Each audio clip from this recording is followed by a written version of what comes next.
Mesdames et messieurs, je vous demanderai de bien vouloir regagner vos places et nous démarrons sans tarder sur le prochain thème de la table ronde, les nouveaux visages des risques d'entreprise. Et je vais inviter M. Gilles Proust, président d'Arenji, et M. Youssef Fassifiri, directeur général de la Société Centrale de Réassurance. Je vais leur demander de se joindre à moi. M. Fassifiri, si vous voulez bien. M. Gilles Proust, please. Je vous en prie. Bienvenue, bienvenue.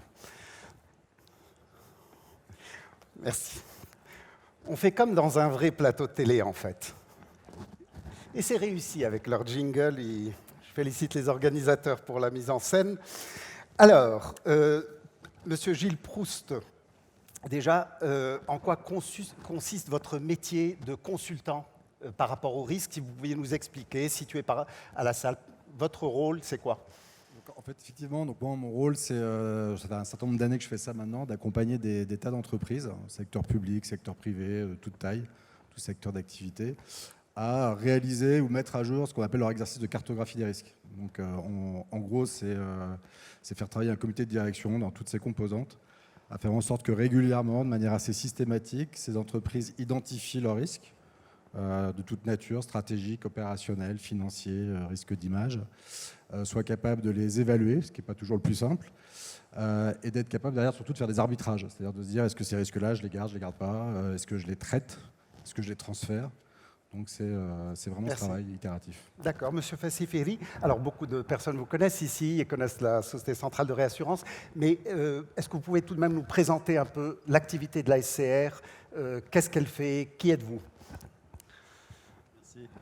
Donc, la SCR est un réassureur de place marocain en termes d'actionnaires. Donc, on est détenu à un peu moins de 95% par la Caisse de dépôt.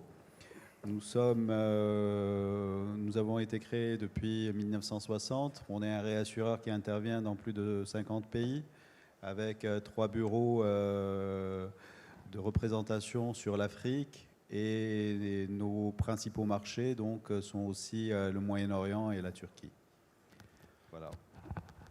Bravo. Alors, vous assurez des risques également sur vos bureaux de liaison se trouvent où, situés où géographiquement? Donc les bureaux de contact, il y en a un qui est en Côte d'Ivoire et qui couvre toute la zone CIMA.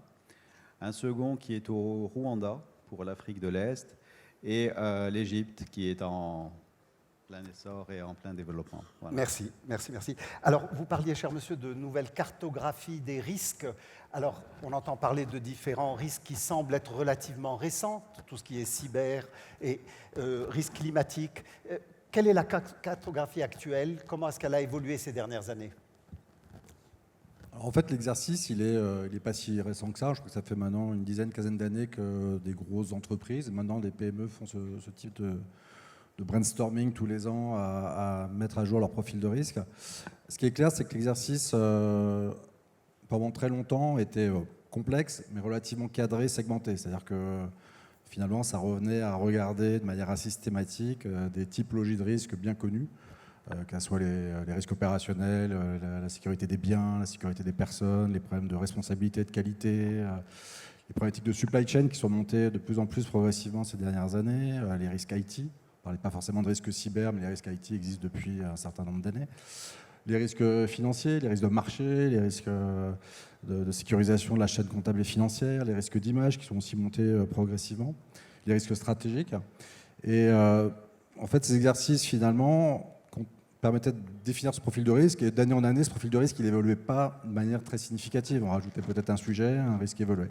Ce qui fait vraiment la différence depuis maintenant 2-3 ans, c'est que, on le voit bien, hein, c'est tout ce qui s'est dit depuis 2 jours, les entreprises font face à un bouleversement sur plein de fronts.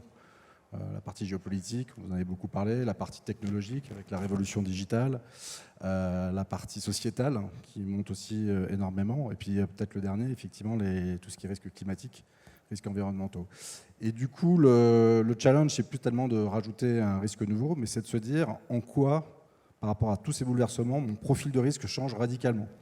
Et donc de plutôt travailler sur cette tendance assez transverse qui finalement touche des tas de risques. Je vais prendre un exemple concret. Je travaille actuellement pour un acteur de la grande distribution qui, vous le savez, notamment se sont développés sur un modèle, notamment en France, sur le modèle des hypermarchés, quelque chose qui était extrêmement stable. Depuis 2 ans, ce modèle est complètement remis en cause sur plein de fronts différents. Et donc, du coup, l'exercice de cartographie qu'on mène avec eux, il ne s'agit pas simplement d'identifier un nouveau sujet, c'est de revisiter complètement l'ensemble de leurs risques, même classiques, à l'aune de cette transformation. Sur les risques stratégiques, révolution digitale, c'est est-ce que je suis trop en avance ou trop en retard? Ça a des implications différentes des deux côtés. Si vous êtes trop en avance, vous allez cannibaliser plus vite votre activité initiale. Si vous êtes en retard, c'est l'arrivée de nouveaux acteurs sur l'e-commerce. Les risques IT, c'est des entreprises qui sont en train à marche forcée de transformer complètement leur système d'information, notamment sur la partie data. C'est des gens qui doivent regrouper plus de 800 bases de données sur la partie client, une seule, et ça en quelques mois. Donc derrière, il y a des risques d'exécution extrêmement importants. Il y a des risques humains, transformation, dits crises sociales, risques sociaux, risques aussi de compétences clés à récupérer. Il y a une vraie guerre à l'heure actuelle sur ces sujets.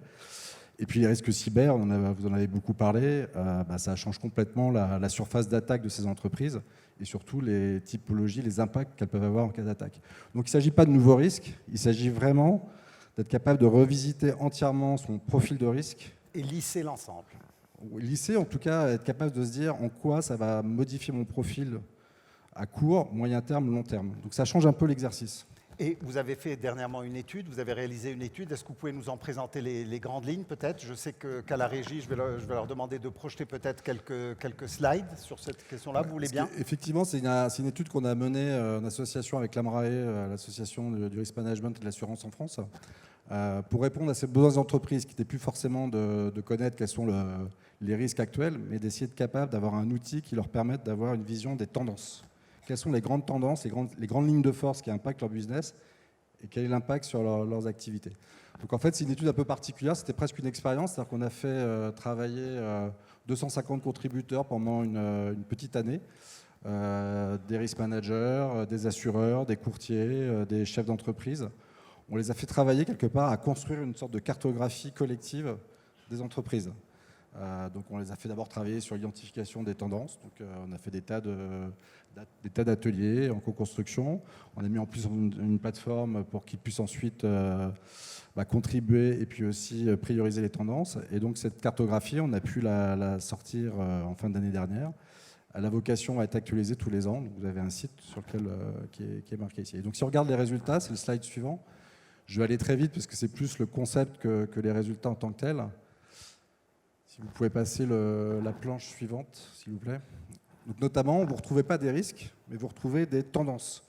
Vous retrouvez ici, en fait, à la fin, ça a permis de sortir 38 tendances, qui est une vision des tendances à horizon 2030. On s'était fixé un cap à 10 ans. Et donc vous retrouvez des sujets qu'on a pas mal évoqués depuis ces 2 jours. Hein, toute une thématique sur le vieillissement de la population, les pressions environnementales, toutes les problématiques sur le chamboulement de l'économie, à la fois avec des facteurs macro et microéconomie. Évidemment, un gros volet sur l'innovation, donc la digitalisation, mais pas simplement que la digitalisation. Beaucoup de choses sur la géopolitique. Vous verrez d'ailleurs que notamment les GAFA, le risque sur les GAFA a été positionné comme un risque géopolitique et non pas un risque business. Pas mal de sujets sociétaux sont remontés aussi, tout ce qui est évolution des modes de consommation. Les évolutions du rapport au travail aussi, les nouvelles façons de travailler qui impactent aussi pas mal de choses. Et puis toute une thématique qu'on voit bien à l'heure actuelle sur l'hyper-information, l'hyper-transparence. Et donc ces 38 tendances, c'est une belle grille de lecture pour revoir son business et de se dire en quoi je vais être impacté et quels sont mes nouveaux risques. L'étude était même au-delà des risques, on travaille aussi sur les opportunités. Et donc c'est le slide suivant. On a ensuite demandé aux 250 personnes de positionner ces 38 tendances sous un visuel qui est est-ce que pour vous c'est plutôt facteur de risque pour les entreprises ou plutôt facteur d'opportunité, et puis de voir la vraisemblance. Donc là pareil, l'idée c'est pas de regarder le résultat, mais c'est plus de voir que finalement déjà c'est une approche qui permet de voir que ce n'est pas que anxiogène. On parle beaucoup de risques depuis 2 jours, mais c'est aussi porteur d'énormément d'opportunités. Et c'était même assez étonnant dans le résultat, parce qu'on s'imaginait, on avait plutôt beaucoup de risk managers, beaucoup de gens de l'assurance. On aurait plutôt tendance à se dire que toutes les tendances seraient plutôt sur la droite, et c'est plutôt équilibré. Et si vous regardez, pour répondre à votre question, le top 10 des tendances qui sont les porteuses de plus de risques pour les entreprises, c'est le dernier slide.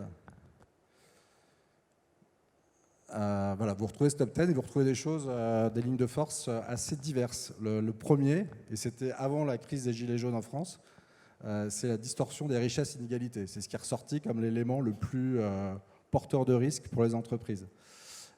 Et c'est un sujet qui ne fait que démarrer et qui va conduire à pas mal de choses dans les prochaines années. Évidemment, sans surprise, on retrouve le facteur climatique. On le retrouve aussi de manière distincte dans l'élément 6, migration des populations, les problématiques de migration. On le retrouve aussi dans la raréfaction des ressources naturelles, donc un des gros sujets qui est ressorti. Toute la problématique de la transformation digitale, alors je ne vous ai pas montré les opportunités, on en trouve beaucoup dans cette partie-là. Là, ce qu'on retrouve, c'est tout le volet à la fois cyber, donc les nouvelles formes de guerre entre États, entre pays, et avec les impacts qu'on connaît. Le sujet réglementaire, on le voit sur la data, avec en France la RGPD, toutes ces réglementations. Et puis évidemment les GAFA qui quelque part montrent l'inquiétude de beaucoup d'entreprises de se faire attaquer sur leur domaine d'activité par des nouveaux acteurs et des acteurs digitaux. Donc voilà en gros la réponse à l'étude. Et c'est vraiment, cette étude elle est plus un exercice de style et qui fait écho à ce que je vous disais, c'est-à-dire que n'importe quelle entreprise peut prendre ces tendances et de se poser la question en quoi elles génèrent des risques et des opportunités sur des choses assez Merci. classiques. Merci. Alors, Monsieur Fassiferi, est-ce qu'on pourrait revenir à la situation du Maroc, voir quels sont les principaux sinistres, Maroc ou les marchés que vous couvrez peut-être, et je sais que vous avez quelques données, quelques chiffres également, et je demanderai à la régie de se préparer pour projeter peut-être quelques-uns des chiffres que vous avez compilés pour nous donner les tendances des principaux sinistres au Maroc. Alors, l'approche en termes de présentation que j'ai voulu avoir sur ma présentation, c'est d'abord, faisons de façon rétrospective ce qui s'est passé, quels sont les risques qui se sont produits et comment, je dirais, les entreprises ont fait face et tout le système assurantiel et réassurantiel. Donc, bien sûr, il y a eu des risques pendant les 10 dernières années qui ont été très importants au niveau mondial, que ça soit l'attaque des deux tours aux États-Unis, que ça soit, je dirais, le Concordia ou bien, je dirais, le tsunami au Japon. Et particulièrement donc sur ce sont relativement des risques relativement assez classiques qui ont engendré, si je prends les chiffres, sur les pertes en assurance, généralement sur les 10 dernières années, nous avons, je dirais, des dommages qui atteignent ou qui peuvent atteindre assurantiels en risque climatique qui peuvent aller jusqu'à 100 ou 110 milliards de dollars par an. Ici, le marché marocain, le Maroc change. Il y a eu énormément de sinistres l'année dernière et je vous en présente 3 particulièrement puisqu'ils ils proviennent, si vous voulez, de grands projets ou de changements d'infrastructures industrielles. Et donc, vous avez une centrale thermique qui est électrique en phase de réalisation sur Safi, où les montants ou la réclamation qui a été faite dépasse les 1,5 milliard de dirhams qui a été faite à un moment donné. Bon, je dirais c'est la réclamation. En appliquant les aspects contractuels, nous sommes sur des montants beaucoup plus bas. Sur le port de Safi, on est sur un sinistre où on parle de dommages aux alentours ou une réclamation aux alentours de 215 millions de dirhams. Et sur Mohamedia, vous avez aujourd'hui donc une amélioration de la logistique au Maroc avec une volonté de créer des hubs de distribution et vous avez une plateforme logistique avec plusieurs fournisseurs où il y a eu un sinistre et on est sur une réclamation d'à peu près plus de 400 millions de dirhams, avec des recours, avec de la coassurance, avec des cumuls. Donc voilà, les sujets deviennent intéressants, je dirais, pour des assureurs ou pour des réassureurs, et pour une prise de risque, pour sensibiliser le marché, et pour qu'il y ait, je dirais, une couverture adéquate par rapport à ce type d'événement que notre pays commence à connaître, puisqu'on évolue sur, je dirais, ce type de développement. J'ajouterai, autre sujet en termes de risque, puisqu'on va évoquer tout à l'heure la partie risque climatique. Vous allez prendre, je dirais, Casablanca aujourd'hui. Il y a beaucoup d'investissements qui se sont faits front de mer. Vous avez 2 marinas, une qui existe et une qui est en cours. Vous avez le Morocco Mall et vous avez le projet d'Anfa. Vous cumulez tout ça en termes de risque. S'il y a un événement naturel, on est sur des sommes relativement très importantes. Voilà. Donc, si je peux avoir la planche suivante. Slide suivant, s'il vous plaît. Ouais, merci. Donc, globalement, si vous voulez, 75% des pertes financières occasionnées sur des sinistres qui sont recensés dans le cadre de garanties générales d'assureurs. Nous sommes sur l'incendie et l'aviation, et les défauts de fabrication sont les plus importants en termes de dommages. Et donc, globalement, cette étude donc a été faite par Allianz, qui regroupe un peu plus de 470 000 sinistres recensés. Si je peux avoir la slide suivante. Ici, c'est une étude qui a été faite donc, par un des courtiers mondiaux, mais je peux vous dire que ces baromètres-là existent chez l'ensemble des grands courtiers de la place. Et on recense, je dirais, c'est un peu l'étude qui a été faite de l'autre côté par l'AMRAE et votre cabinet, où on recense plus d'une 50aine de risques. Et quels sont les risques qui sont assurables, quels sont les risques qui sont partiellement assurables et non assurables. Et le risque le plus important, c'est le risque de réputation aujourd'hui, qui est considéré comme un risque.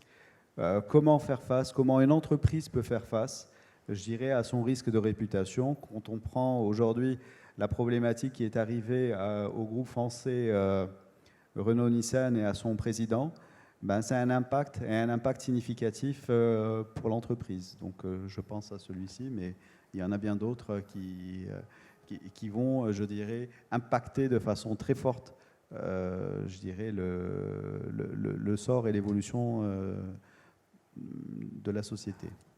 Si je peux avoir la slide suivante. Il y a aussi un sujet qui est important que je voudrais partager avec vous. Le Maroc est un pays qui est en développement, qui se tourne énormément en Afrique. Je voudrais juste partager un point. Il y a un seul pays qui a, si vous voulez, un sovereign rating qui est dû à moi. Tous les autres pays ont des ratings qui sont inférieurs à moi, et c'est le Botswana qui a ce rating-là. Et donc, sur les 3 pays que vous voyez, il y a le Maroc, il y a l'Égypte, et il y a ce pays-là, donc le Botswana, qui figure parmi les pays qui ont, je dirais, qui sont considérés, et le Rwanda, qui sont considérés, je dirais, à un niveau de notation qui est convenable par... ici, cette étude-là a été faite donc par COFAS. Si je peux avoir la slide suivante. Alors, je reste toujours sur la partie logistique et sur la partie donc, que vous avez évoquée tout à l'heure en matière de distribution. Au Maroc, nous avons aussi, je dirais, fait le choix de faire du développement non seulement sur de la distribution, mais aussi sur le développement de toute la chaîne de valeur des métiers de l'automobile ou de l'aviation. Et l'écosystème étant en train de se mettre en place, vous pouvez avoir des ruptures, je dirais, d'un fournisseur qui peut impacter de façon significative toute la chaîne de distribution et avoir des pertes indirectes pour les uns ou pour les autres. Vous pouvez avoir, je dirais, dans la partie logistique aussi, pour des centres de distribution ou des hypermarchés, des carences fournisseurs ou des pertes frigorifiques. Aujourd'hui, malheureusement, dans, je dirais, un certain nombre de contrats d'assurance qui existent au Maroc, nous avons, je dirais, ce risque-là n'est pas forcément traité. Alors, dernier sujet, je voudrais partager ce que nous faisons aujourd'hui au niveau de la SCR. Dans notre plan de transformation, on a un sujet que nous considérons qui est très important, c'est l'ERM. Et nous sommes en train de finaliser ce projet-là pour, je dirais, apprécier, je dirais, à la juste valeur toutes les souscriptions que nous faisons et donc tous nos engagements. Et toute entreprise aujourd'hui qui se développe, elle prend des risques. Il faut savoir, je dirais, par rapport à ces engagements qu'elle a, quel est le capital qu'il faut mettre en place, quels sont les engagements, les cumuls que nous avons. Et c'est l'un des palliatifs, je dirais, par rapport à des prises de risques. Il faut toujours avoir cette mesure de façon à ne pas mettre en défaut l'entreprise. Merci, merci cher monsieur. Alors, monsieur Proust, comment va évoluer le métier de risk manager face à toutes ces évolutions des marchés, toutes les tendances que vous avez citées? Comment est-ce qu'il va devoir exercer son métier à l'avenir? Je crois que le dernier slide répond à la question. C'est-à-dire oui. que moi, je vois ce métier de risk manager. Ce que j'ai essayé de montrer tout à l'heure, c'est qu'on parle de plus en plus d'être capable de faire de l'arbitrage, d'être capable d'avoir une vision de l'ensemble du profil de risque de l'entreprise, d'être capable d'avoir une vision dynamique par rapport justement à toutes ces tendances et à un monde qui va beaucoup, beaucoup plus vite. Donc il y a une vraie convergence de ces approches de risk management via les approches ERM. On le constate sur certaines entreprises d'ores et déjà avec la fonction stratégie. C'est-à-dire qu'on commence à avoir même des entreprises qui ont des postes, on n'appelle plus ça des risk managers, mais qui appellent ça des risques et opportunités managers. Ou quelque part ce que vous disiez, c'est-à-dire que les risques, on doit en prendre. Donc on prend des risques pour avoir des opportunités. Et donc tout le jeu, par contre, c'est de les prendre en connaissance de cause. C'est d'être capable de faire cet arbitrage. Je le garde, je le garde pas, je le traite à un niveau acceptable ou pas. Et donc on voit bien que on rentre complètement dans ce qu'on appelle une approche stratégique de l'entreprise. Et donc ça veut dire que ces fonctions de risk manager, elles évoluent. Elles doivent être capables de faire beaucoup de transversalité dans l'entreprise, être capables de faire travailler en commun des comités de direction, des équipes pluridisciplinaires. Elle doit être bien positionnée aussi au niveau de l'entreprise. Donc c'est une fonction qui prend de plus en plus d'ampleur. Et qui parfois même interface de plus en plus avec même les conseils d'administration, qui veulent avoir aussi une personne en face d'eux, qui est en parallèle de la direction générale, qui est capable aussi d'interfacer sur les risques. Et pour quand l'étude globale? Quand est-ce que vous prévoyez d'étendre votre étude à d'autres pays? Je pense principalement aux pays émergents, qui ne souffrent pas de risques de vieillissement particulièrement, mais qui ont d'autres risques. Est-ce que vous envisagez prochainement d'étendre l'étude? On avait présenté à l'association Risk Manager nouvellement créée au Maroc il y a quelques mois cette étude, et une des idées c'était d'essayer de faire la même chose au niveau marocain, voire au niveau Afrique. Donc c'est dans l'air. Ouais. Merveilleux, d'accord. Monsieur Faridi, auriez-vous des questions de la salle? La température de la salle, cher monsieur? Oui, tout à fait. Dans la salle, je pense que nous avons tous été interpellés par quelques points importants. Monsieur Proust qui a dit qu'aujourd'hui, il ne s'agissait plus seulement de faire face à de nouveaux risques, mais également de revisiter les autres. Et la question, est-il possible de donner quelques exemples concrets? Et puis, s'agissant de la remarque de M. Faissi Fihri concernant les nouveaux risques qui sont liés aux grands projets et infrastructures, et la question que, alors, personnellement, je m'y attendais un peu, est-ce que les risques cyber ne sont pas une réalité pour le Maroc? Merci. Alors, M. Proust? Peut-être que j'étais assez rapide sur l'exemple que j'ai pris sur la grande distribution, mais je peux en prendre un autre, lié à un autre facteur de risque, qui est le changement climatique. On travaille actuellement avec une entreprise dans la cosmétique et la pharmacie. Il y a tout un travail qui actuellement est en train d'être fait avec eux sur en quoi les changements climatiques anticipés, et déjà vécus actuellement, peuvent impacter toute une série de sujets et de risques existants dans l'entreprise. Alors c'est un peu moins vrai pour une entreprise pharmaceutique, et encore, il y a beaucoup d'entreprises qui sont climato-sensibles et donc qui peuvent voir à la fois leur coût ou leur structure de revenus impacter, avoir une certaine volatilité par rapport au changement climatique. Et le fait que le changement climatique entraîne plus de volatilité, en tout cas c'est qu'on se constate, il y a un impact sur les risques entre guillemets stratégiques. C'est aussi de revisiter les risques de supply chain et d'approvisionnement. Cette société dont je parle, notamment s'approvisionnement en matière naturelle dans le monde entier. Et donc à moyen long terme, elle commence à se poser des questions sur le changement de climat sur certaines zones de culture qui pourrait conduire à une raréfaction ou une difficulté à s'approvisionner sur ces matières premières. La supply chain, le changement climatique aussi entraîne, je ne suis pas expert, mais entraîne plus de volatilité en termes de catastrophes naturelles. Donc là aussi, on tombe sur les risques qui ont été évoqués tout à l'heure, sur les risques de rupture ou de fiabilité de la supply chain. C'est aussi cette entreprise qui est en France, qui a des usines en France, elle commence à voir apparaître des risques sur leurs usines en termes d'approvisionnement en eau. Parce qu'on commence à avoir des épisodes de sécheresse de plus en plus forts. Alors il reste de l'eau, mais en général, il peut y avoir des arrêtés municipaux, préfectoraux, qui pendant 15 jours, 3 semaines, limitent l'accès à l'eau de ces usines. Et donc c'est un nouveau sujet, vraiment là aussi de supply chain, mais lié à leurs usines. Et puis le dernier point aussi très concret, c'est le problème d'acceptabilité sociétale. C'est-à-dire qu'on voit notamment la nouvelle génération, et heureusement est de plus en plus sensible à ce sujet, et attendent de leurs entreprises une certaine d'être vertueuses sur ces sujets-là. Et certaines entreprises qui sont particulièrement impactantes en termes d'empreinte carbone commencent à être mal vues par leurs employés et puis aussi par le secteur financier. On voit un certain nombre d'assureurs ou de réassureurs, c'est encore léger je crois, mais qui commencent aussi à avoir une politique de souscription qui peut être liée à l'empreinte carbone de certaines industries, quoi. Monsieur Fassiferi, alors vous avez parlé des grands projets. Alors il a été question hier largement des cyber-risques, des risques cyber. Qu'est-ce que vous pouvez en dire aux côtés des gros risques engendrés par les grands projets? Alors, sur les cyber-risques, vous avez peut-être moins d'une quinzaine de contrats d'assurance qui sont contractés ici au Maroc par, je dirais, des entreprises financières ou de très grandes entreprises industrielles. Aujourd'hui, au niveau de la SR, nous sommes en train de réfléchir et de voir comment designer un produit cyber-risque mass market pour pouvoir adresser, je dirais, à des entreprises qui souhaiteraient ou qui considèrent ce type de risque. Mais je pense qu'au Maroc, je dirais, il y a des sujets encore beaucoup plus basiques à adresser en termes de responsabilité civile, en termes d'assurance obligatoire, en termes de couverture, je dirais, à la juste valeur.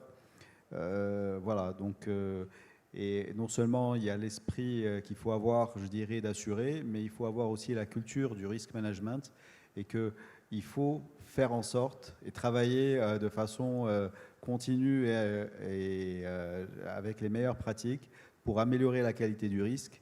Et nous travaillons, je dirais, sur certains risques qui ont eu des événements malheureux, à faire en sorte, par des visites d'ingénieurs, à améliorer cette qualité de risque de l'industriel qui, il est là pour produire, je dirais, et pour ne pas être ralenti par des événements type incendie ou autre. Voilà. Alors, pour un pays comme le Maroc ou d'autres pays d'Afrique, quels sont les leviers existants pour améliorer la qualité de ce risque?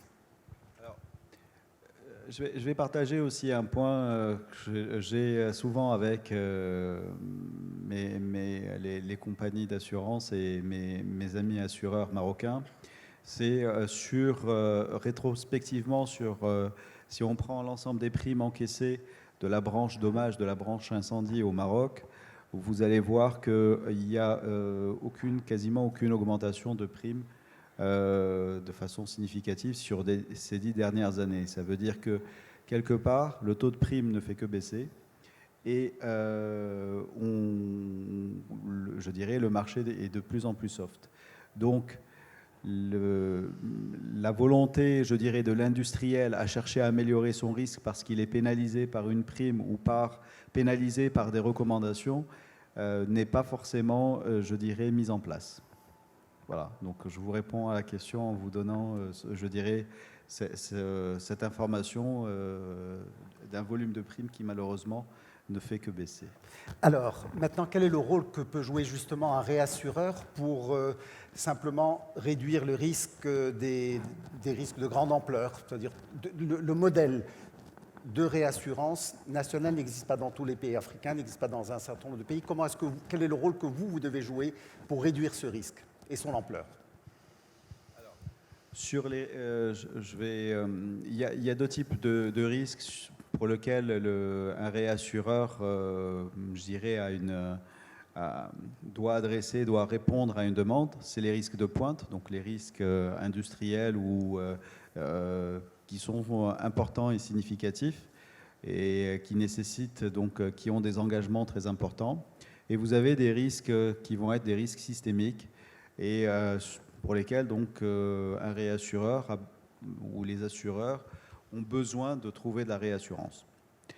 Que doit faire un réassureur de place? Je ne vais pas parler de réassureur national, puisque si on fait, j'ai fait dernièrement un benchmark à je dirais à mes actionnaires sur les réassureurs nationaux ou de place. Il y en a relativement, de façon très importante. Hein. Si on prend la Chine, elle en a un. Si on prend l'Inde, il y en a un. Si on prend le Brésil, il y en a un. Si on prend sur l'Afrique, il y en a quasiment sur les 54 pays, plus de 70 ou 80%. En France, il y en a un. En Espagne, il y en a un. Donc voilà. Quel est le rôle? C'est d'apporter des réponses, soit de mission d'intérêt général, soit, je dirais, de permettre, sur des risques qui sont difficilement plaçables, d'accompagner et de trouver des solutions par rapport, je dirais, à ce type de risque qui n'est pas forcément ou qui a besoin d'être accompagné pour l'upgrader et qu'il soit correctement assurable et réassurable sur le marché international. Merci. Mesdames et messieurs, je vous demande d'applaudir nos chers intervenants. Merci beaucoup pour vos précieuses contributions. Et je voudrais vous informer, certains m'ont posé la question pendant la pause, les conférences seront rediffusées dans quelques jours, accessibles sur le web, très certainement sur le site de la conférence. Et donc pour ceux qui n'ont pas pu assister à l'ensemble des conférences ou qui voudraient simplement réécouter, eh bien ce sera accessible. Merci monsieur, merci cher monsieur pour votre intervention.